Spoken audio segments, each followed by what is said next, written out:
जंगल की गहराइयों में बसी एक ऐसी रहस्यमय जगह है जहां 5 पवित्र वृक्षों की छाव में छिपा है एक अनकहा रहस्य, पंचवटी। जहां हर पत्ती, हर हवा का झोंका और हर कदम पर एक कहानी गूंजती है। यह कहानी है प्रेम, बलिदान और उस सत्य की जो समय के साथ ही और गहरा होता गया। क्या आप तैयार हैं एक ऐसी यात्रा पर जहां हर मोड़ पर रोमांच और भावनाओं का तूफान इंतजार कर रहा है? तो आइए चलते हैं पंचवटी की उस अनोखी कथा की ओर जो आपके दिल को छू लेगी और आपके मन को झकझोर देगी।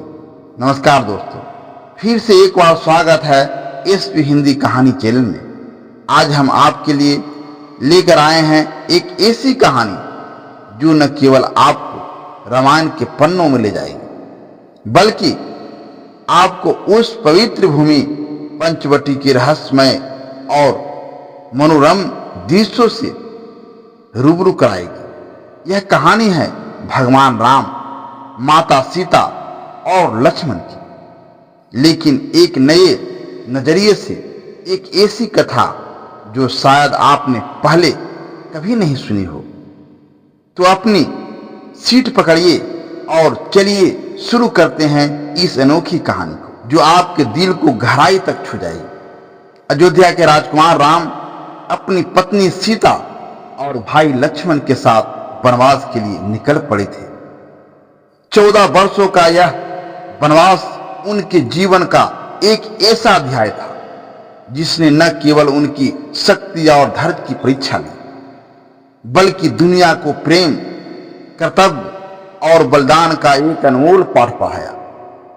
जब वे गोदावरी नदी के तट पर पहुंचे तो वहां की सुंदरता और शांति ने उन्हें मंत्रमुग्ध कर दिया।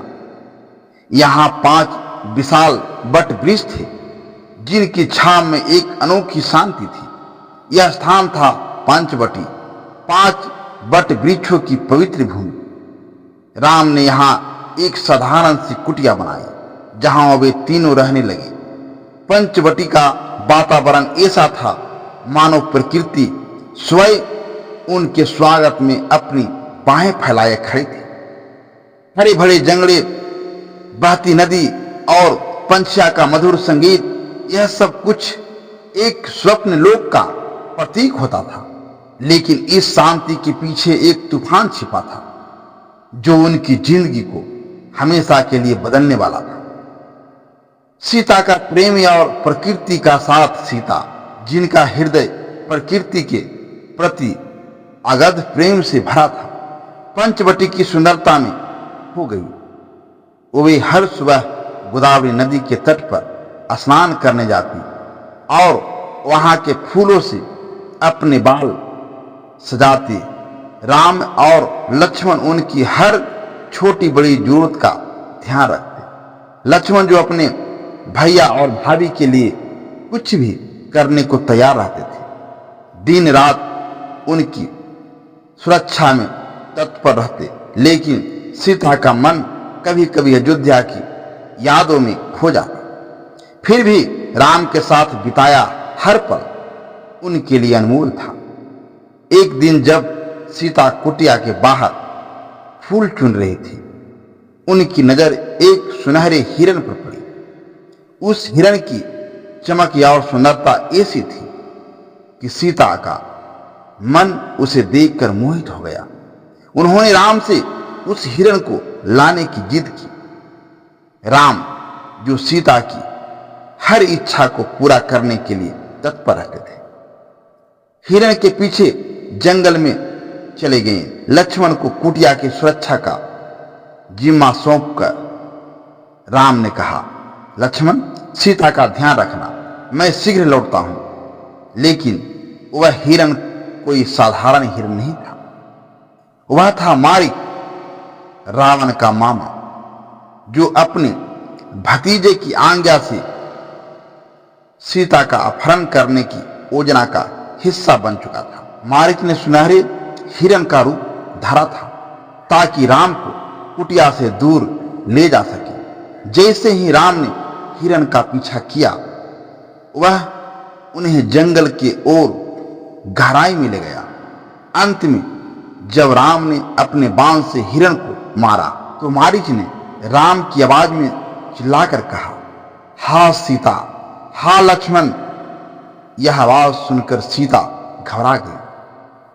उन्होंने लक्ष्मण से कहा, लक्ष्मण, यह तुम्हारे भैया की आवाज है, वे संकट में हैं, जाओ उनकी मदद करो। लक्ष्मण जो राम की आज्ञा के बिना कुटिया छोड़ना नहीं चाहते थे, बहुत समझाने की कोशिश की, लेकिन सीता की जिद और चिंता के आगे उनकी एक न चली। आखिरकार लक्ष्मण ने कुटिया के चारों ओर एक रेखा खींची, लक्ष्मण रेखा, और सीता को सख्त हिदायत दी कि वे इस रेखा के बाहर कदम न रखें। लक्ष्मण के जाते ही जंगल में एक साधु का रूप धरे रावण प्रकट हुआ। उसने सीता से भिक्षा मांगी। सीता जो सदा दयालु थी, रेखा के भीतर से ही भिक्षा देने की कोशिश की, लेकिन रावण ने उन्हें रेखा के बाहर आने के लिए उकसाहा। जैसे ही सीता ने लक्ष्मण रेखा पार की, रावण ने अपना असली रूप दिखाया और उन्हें अपने रथ में लेकर उड़ चला। सीता की चीखें जंगल में गूंज उठी, लेकिन कोई उनकी मदद को न आया। जटायु पंछी के राजा जो पंचवटी के आसमान में उड़ रहे थे, सीता की पुकार सुनी। उन्होंने रावण से युद्ध किया, लेकिन रावण की शक्ति के आगे वे घायल हो गए। सीता ने जटायु को देखकर उनसे कहा, जटायु, मेरे पति को बता देना कि रावण मुझे लंका ले जा रहा है। जटायु ने अपने अंतिम सांसों तक राम को यह संदेश पहुंचाने का प्रयास किया। जब राम और लक्ष्मण कुटिया लौटे तो उन्होंने सीता को वहां न पाया। राम का हृदय दुख से भर गया। उन्होंने लक्ष्मण से पूछा, लक्ष्मण, सीता कहाँ है? लक्ष्मण ने सारी बात बताई और राम का क्रोध और दुख दोनों ही उफान पर आ गए। वे जंगल में सीता को खोजने निकल पड़े। रास्ते में उन्हें घायल जटायु मिले, जिन्होंने अपनी अंतिम सांसों में सीता की अपहरण की बात बताई। राम ने जटायु का अंतिम संस्कार किया और सीता को खोजने का संकल्प लिया।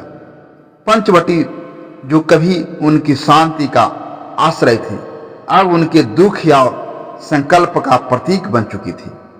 राम और लक्ष्मण ने हनुमान और सुग्रीव जैसे मित्रों का साथ पाया और इस तरह शुरू हुआ वह महायुद्ध जिसने रावण के अहंकार को चूर चूर कर दिया। लेकिन पंचवटी की यह कहानी केवल अपहरण और युद्ध की नहीं थी, यह कहानी थी प्रेम की जो राम और सीता के बीच अटूट था। यह कहानी थी भाईचारे की जो लक्ष्मण के बलिदान में दिखा, और यह कहानी थी विश्वास की जो पंचवटी के उन 5 बट वृक्षों की तरह अडिग थी।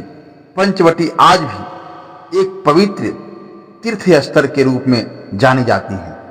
यह न केवल रामायण की एक महत्वपूर्ण घटना का गवाह है, बल्कि यह हमें सिखाता है कि जीवन में कितने भी कष्ट आए, प्रेम और कर्तव्य के रास्ते पर चलने से हर मुश्किल को पार किया जा सकता है। पंचवटी के वृक्ष आज भी गोदावरी के तट पर खड़े हैं और हर साल लाखों श्रद्धालु वहां जाकर राम, सीता और लक्ष्मण की इस पवित्र कथा को याद करते हैं। दोस्तों, यह थी पंचवटी की वह अनमोल कथा जो हमें प्रेम, विश्वास और बलिदान की ताकत सिखाती है।